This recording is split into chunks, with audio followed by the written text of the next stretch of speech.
Hello, this is All Rats with Team 4545 League, analyzing the game between Truxton and Midas. This was played in team event number 53 in round 6, so let's have a look. Okay, knight f3. And here Midas plays what I consider a very good move. Now, why do I consider that a good move? Well, because I play it. Actually, let me digress here a moment. It's got a great number of transpositional possibilities here, and that's what, in effect, this does. What does white do here? Well, if he is going to play the normal King's Indian attack, then black just goes ahead and does what he does and prepares like a perk reversed or something, okay? But white has two interesting moves here, e4 and d4. And white's going to play one of them, but let's just talk about it. If white plays e4, suddenly, this is a Nimzovich defense, and it's a position that I'm used to. I've run into this hundreds of times, mostly at blitz, and I'm prepared to handle this. I've got a wide variety of moves in my arsenal, so I don't mind if I see e4 here. And on d4, and that's actually what white plays, black has d5. And now we can transpose into a Chigorin defense of the Queen's Gambit declined, and that's a line I use also. And if white plays c4, which he didn't, if white plays c4, then black has his choice of variations to play here. The most common being bishop g4. Okay, so what white does is he doesn't play c4. He plays bishop f4, and there's that bishop f4 again in queen pawn openings. Now, once again, this is a position that I have seen many, many times because I've played this many, many times, and I've run into bishop f4, and I'm quite able to handle it. I know what to do here. And the move to play, Midas didn't play. The move to play is bishop g4, and we can still go into a Chigorin defense at some point if white plays c4, and eventually white will. And I'm not going to digress into the strategy of what happens here, but bishop g4 is the move to play. And it's even more obvious it's the move to play by what black does play here. He plays e6. Now this move just really gives black a bad game right here and now. Now how much time did he spend on it? Let's see. His clock went down 29 seconds plus 45, so he barely spent over a minute on it.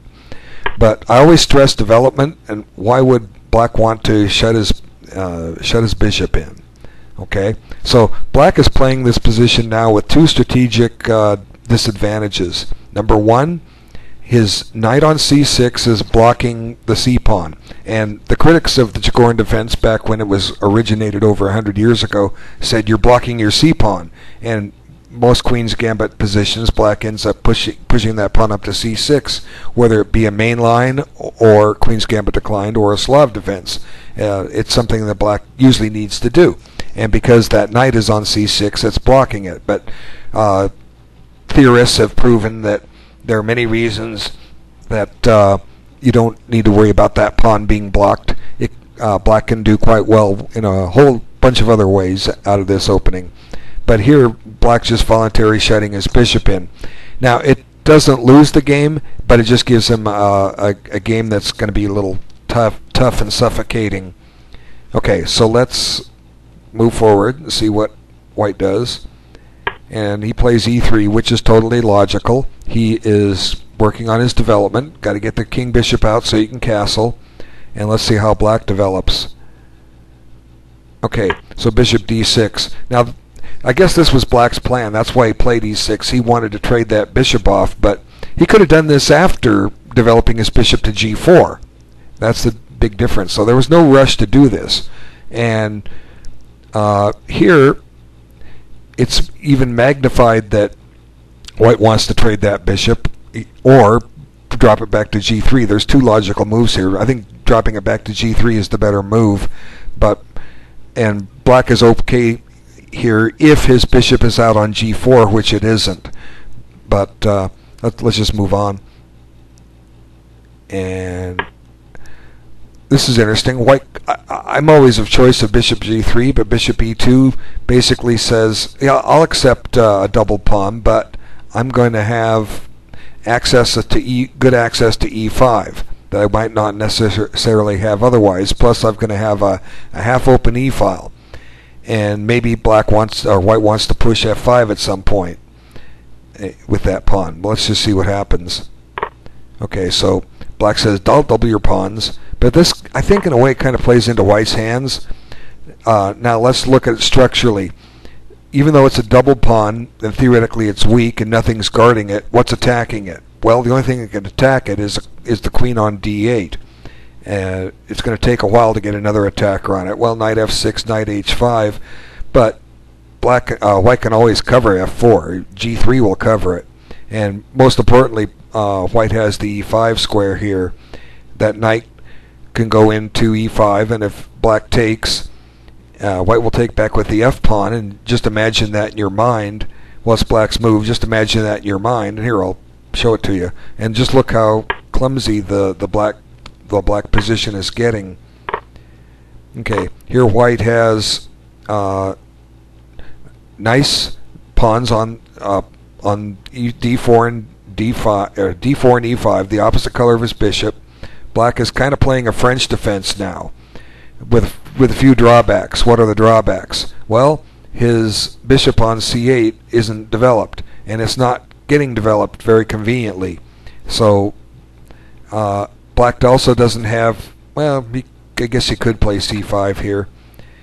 The point being, if pawn takes, queen a5 check. I don't know, maybe black can hang on here, play it French defense style. And white certainly doesn't want to play bishop b5 check and trade bishops. So c5 would be the move here. And we're in a French defense of all things. How about that, huh? Okay, let's go back. So knight ge7 or knight f6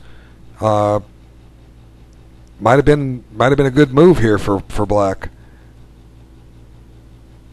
And he plays queen f6, and this move is just it's starting to ask for it.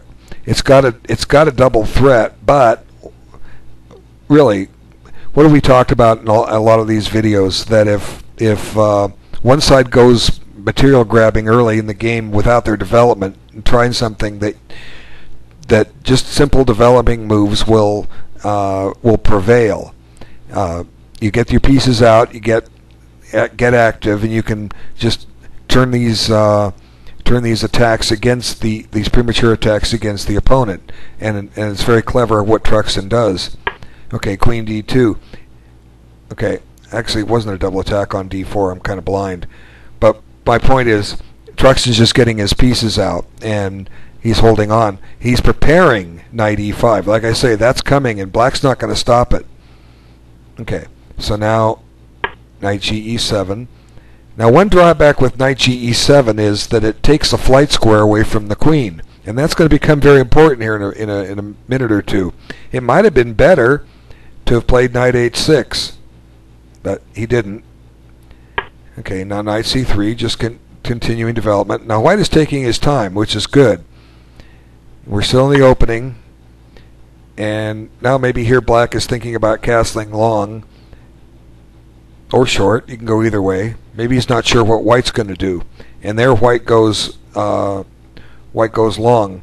So white's got the anticipation that black's going to castle kingside, and he's going to start an attack. Right? That's his basic plan.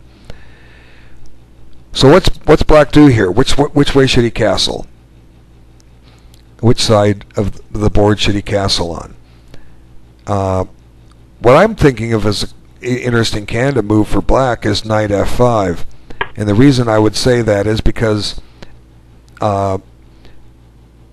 it's got some point to it.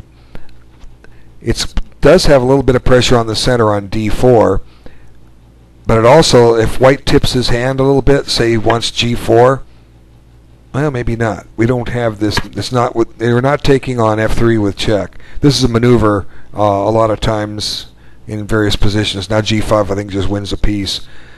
Yeah. Okay. I'm playing by instinct here. I know that in a lot of positions that a G4 can, with the queen controlling H4, that usually from D8, the knight can go to H4 in response and grab this knight with check, but it's not happening here. So knight F5 is out as a candidate move. G4 just crushes it. So let's see what happens. White castle, black castles. So as I say, this just opens up the idea that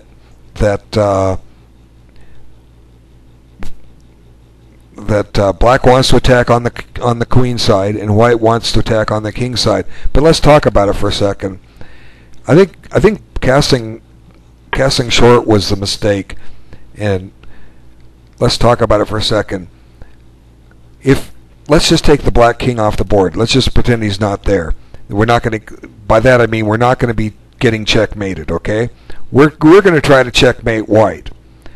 Well, white's put his king on the queen side, so the only place black can attack that king is on the queen side. What's black's plan to attack the white king? Okay, well, you got to get these guys here in action. They got to be rolling up the board.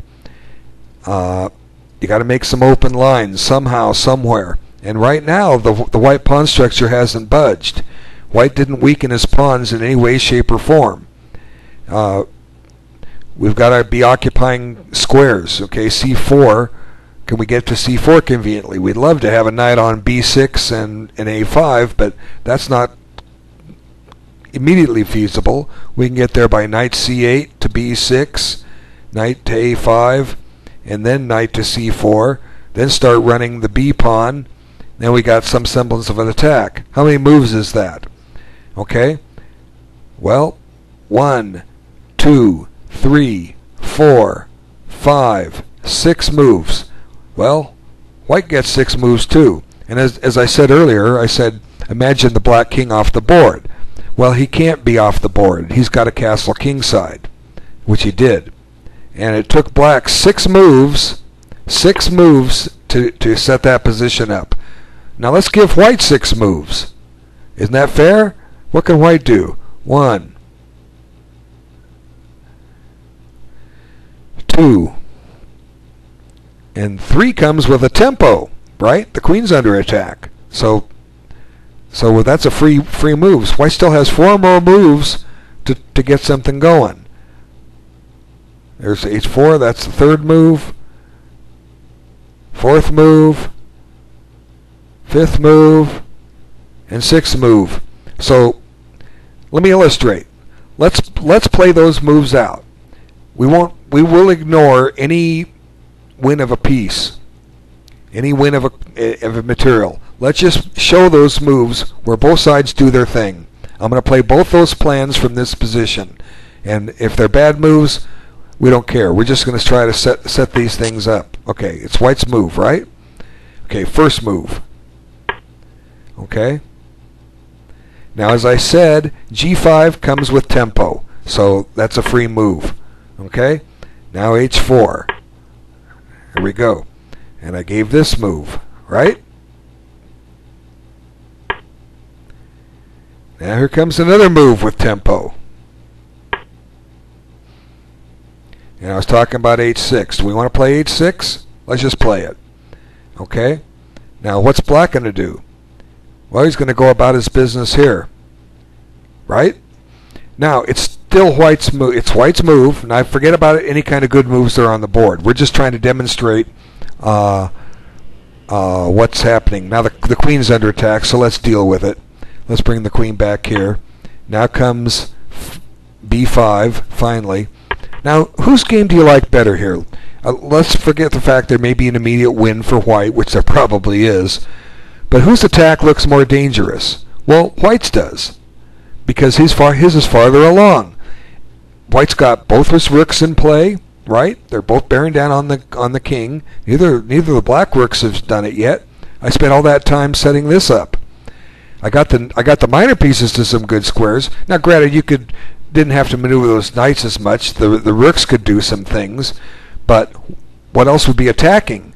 What else could be attacking white besides those knights? This bishop doesn't have any active entry into the white position. I've explained that. That bishop was shut out of the game with when black played e6. So the black queen is pointed at the king, but it doesn't have any other convenient ways to get over there to attack. So what we can safely assume, let's revert back to the position, is that black castling kingside was a mistake. What black needs to do is castle queenside. If he does that, there's a good chance he can survive this, because now look at the queen side. Except for the bishop on d7 and the queen on d2, this position is totally symmetrical all the way over, right? Let's box it in. Isn't that a symmetrical position? It sure is. The only difference, like I say, are the pieces on d2 and d5. And if black had trouble developing an attack against the king, shouldn't white? Yeah, absolutely. He should. He should have trouble. And he's not going to be able to, because black really wasn't able to. Instead, it's just an even game on the rest of the board. The difference being this queen is a little loose. It doesn't have a lot of mobility, and it could be in trouble here quick. But maybe black can survive this. What's white going to do? Continue with g4? Well, let's get the queen to safety. Voila. Queen is safe. And I think this position is close to even. White's a little better because he's got the better bishop and he's got the little bit better board room, but black is surviving here, and that's what he's trying to do. Isn't black trying to play for a draw? Yeah, and he only plays for a win if white overextends. So castling queenside, and it's a game, but white is for choice here. Okay, so let's just see what happened. Let's go back. And white castled, or black castled, and here come the pawns. Now that might have been an error. What was wrong with g4 directly? But like I say, it comes with immediate threat, a tempo on the queen. Now, the reason I call it error, I'm saying maybe black can play h5 and restrain g4. But then again, h5 weakens the black position. White can probably still bust that position open. He's going to get g4 in quicker. So h4, I wouldn't call it an error. It may not have been the most precise, but still, there's nothing wrong with it. And it was among those moves that I played when I set up the two attacks that were going on simultaneously. Okay, so knight g6. Now the queen's got a little bit of a luft, but again, it comes. There's going to be a tempo here. The threat on f4 is just an illusion. Okay, white can deal with that. It's an illusion, and as I demonstrated, black casting kingside was with the intent of attacking queenside, and there is no direct attack for black that's fast enough to keep up with what white can offer. So since black can't attack white's king conveniently, black has gone into entire defensive mode. He's basically said, come and get me. Okay, knight g6, g3. Now, what's black's plan now? There's the threat is h5.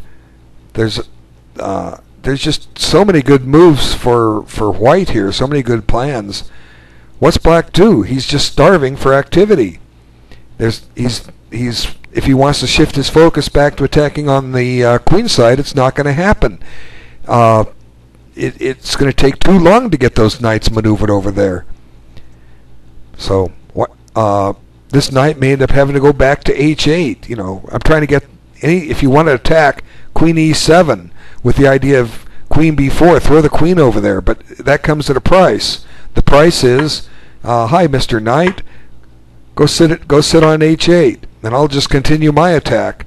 And again, black is far removed from attacking the white king, and white's ready to go. Okay, so let's see what happened. Queen f5. Now, this is just asking for it. You're putting the queen in where it can get tempoed. I guess actually, white didn't do it, but he will do it. Now, here black needed to buckle up and play knight h8 and hunker down and try and hang on. That's what he needed to do. But he didn't. He played knight e7. Now the rest is simple. g4. And black sees if he takes it that knight goes to e5 with a discovered attack on the queen, and then d7 falls. And now queen f6 and g5, and black realizes that his queen is in serious trouble, and he gave up. He resigned. Really, look, he's cut off his own flight square. His alternative was this knight could have been on h8, right? It could have been there. I'm trying to hover it over there. See, he could have been sitting there. Then black has a place to run, but still, the black attack hasn't started, and look how quick white's attack is. So white's only 2 moves from getting that prime position, 2 or 3 moves away from getting that prime position away that I was talking about. I think the rook to g1 and h6. Yeah, 2 moves. How far is black away from it? Well, he's not only does he have his queen trapped, it hasn't even started. So black just got himself a bad game, and white took advantage of it. So there's a lot to these games. You just have to understand the principles behind it. Hopefully this gives a solution about opposite wing castling, when to opposite wing castle and when not to. Sometimes you don't you wait for the other guy to castle, then you castle the way he did. That's a good rule, if it makes sense. If your opponent can castle both sides and you haven't castled, wait for him. Do something else. Develop something else. And the reason is that if you go ahead and commit to castling first, he could castle the opposite wing and start attacking you. Now, is that a serious problem? Maybe. How do you tell? Well, there's one benchmark that I just gave. Can you figure it out? Pause the video if you didn't figure it out. Okay, you've repaused. What I said you've started the video. You've resumed. What I said earlier was just play 5 or 6 moves in a row for one side. And how many moves do you need to attack the king? Then do the same for the other side. Who gets there first? If the other side gets there first, you can bet he's going to get there first if you both castle, because he's on opposite wings, because that's exactly what he's going to do. So don't castle into a potential opposite wing castling if your opponent's attack will get there quicker. Hopefully you learned something from that. Well, I want to thank everyone for taking the time to look at this video, and I look forward to making another one for you real soon. Take care.